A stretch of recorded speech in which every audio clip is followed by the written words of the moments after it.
Bonjour à tous, aujourd'hui avis comics sur le tome 3 des Gardiens de la Galaxie, Realm of Kings. Realm of Kings qui est encore un event tout de suite après ou juste après War of Kings. Donc voilà, toujours les mêmes personnes au scénario Dan Abnett, Andy Lanning. Pour le coup là, je vais vous dire les chapitres tout de suite, comme ça évitera de couper, c'est pas compliqué. Donc voilà, au dessin, on a Brad Walker et Wes Craig, et on est sur les Gardiens de la Galaxie 2008, alors le chapitre 20 à 25, et on est principalement sur le Realm of King. Ça se passe en parallèle de Realm of King. Donc c'est la suite du tome 2. On va avoir l'équipe des gardiens qui sont en deuil suite au tome précédent, suite au War of Kings, et à ses conséquences sur des membres de l'équipe. Je vous ai pas spoilé sur la vidéo du tome 2, j'ai essayé de pas vous spoiler pour cette vidéo, mais ça va être compliqué, donc écoutez cette vidéo, mais avec le, avec le bouton stop à tout moment, ça peut déraper. On est sur la station de Nowhere, souci, il y a une bête qui arrive, et il y a un combat qui va arriver. Il y a un combat qui arrive. Du coup, aussi, vu que la bête arrive, les gardiens et les Liminites, c'est aussi une équipe qui sécurise Nowhere, qui vont se battre pour essayer de régler le problème, et Heather arrive à bloquer la bestiole en la scellant en elle, quoi. Du coup, on la voit avec un bide énorme de femme enceinte. Du coup, elle l'a scellé dans son propre corps. Mais quelle est cette créature? En fait, cette créature vient d'un autre monde où la vie a gagné. En fait, il n'y a rien qui meurt. Ça s'appelle le Cancervert. Euh, Ils en parlent dans Realm of King. Voilà, c'est un truc assez c'est dégueulasse. Voilà. Visuellement, et puis dans le truc, dans la structure, c'est dégueulasse. Vraiment, la vie a gagné en fait. Il n'y a pas de mort, tu vois. C'est des mecs qui sont en purifaction partout. C'est dégueulasse. Et du coup, c'est le Cancerverse. L'église de la vérité universelle, eux, toujours en fil rouge hein, depuis ces 3 tomes, euh, prend la bête en fait comme nouveau dieu. Pour eux, cette bête-là, c'est leur nouveau dieu. Tu vois. Voilà, ils sont toujours à l'ouest et ils vont kidnapper Heather, quoi. Ils vont kidnapper Dragon Lune. Mission sauvetage du coup pour les gardiens, pour essayer de récupérer Heather. Ça fait chier quand même, quoi. Hein, l'équipe, elle a un peu bougé depuis le tome 2, ça serait con de reperdre un membre.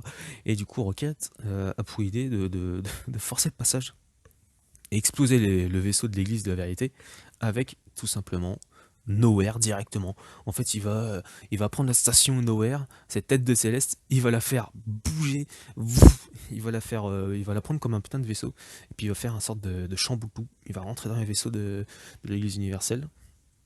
Heather allait sauver tout simplement, et la chose allait renvoyer dans son monde. Quoi.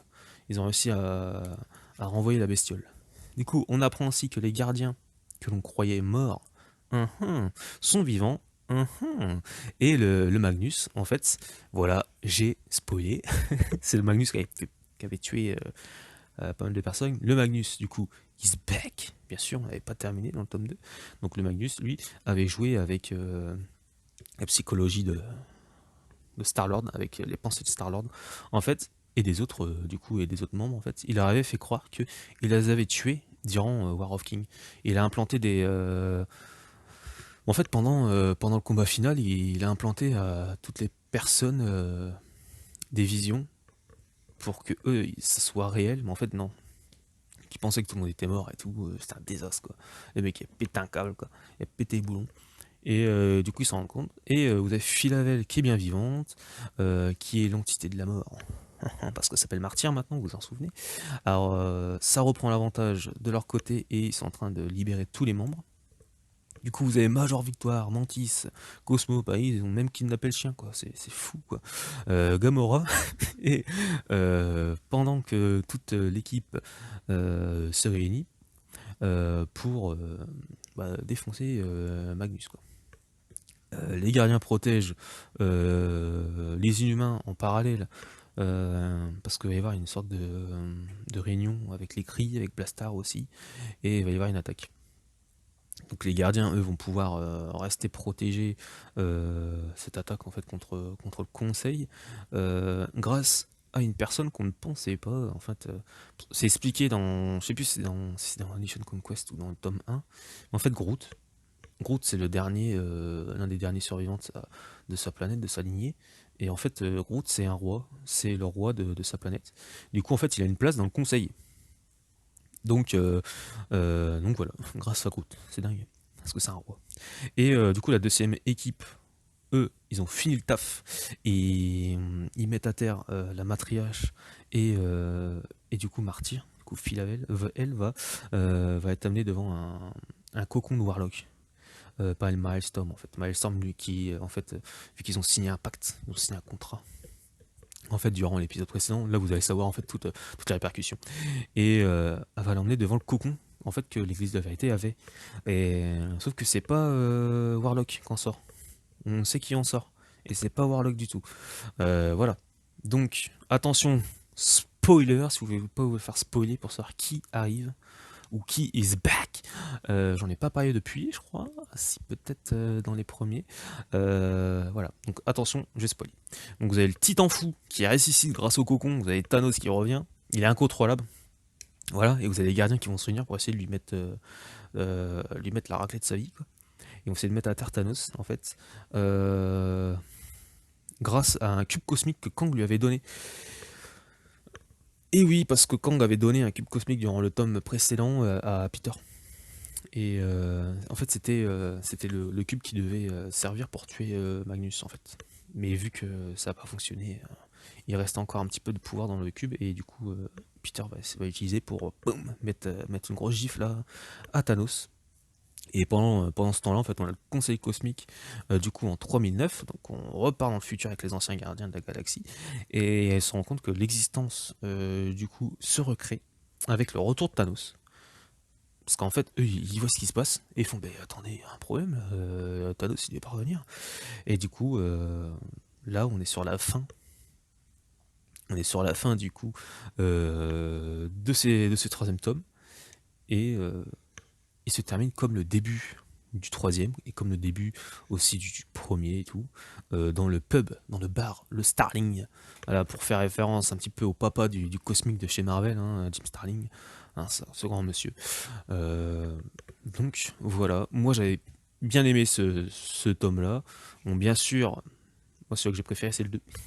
Voilà, moi j'ai bien aimé le 2.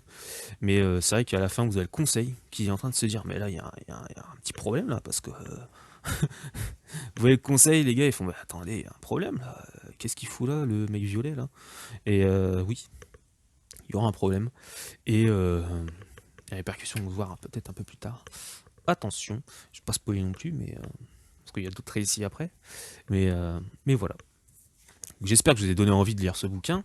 Si vous avez des questions, bah, mettez-moi ça en commentaire. Moi, comme je vous ai dit, moi c'est le tome 2. J'ai bien aimé. De toute façon, j'ai aimé.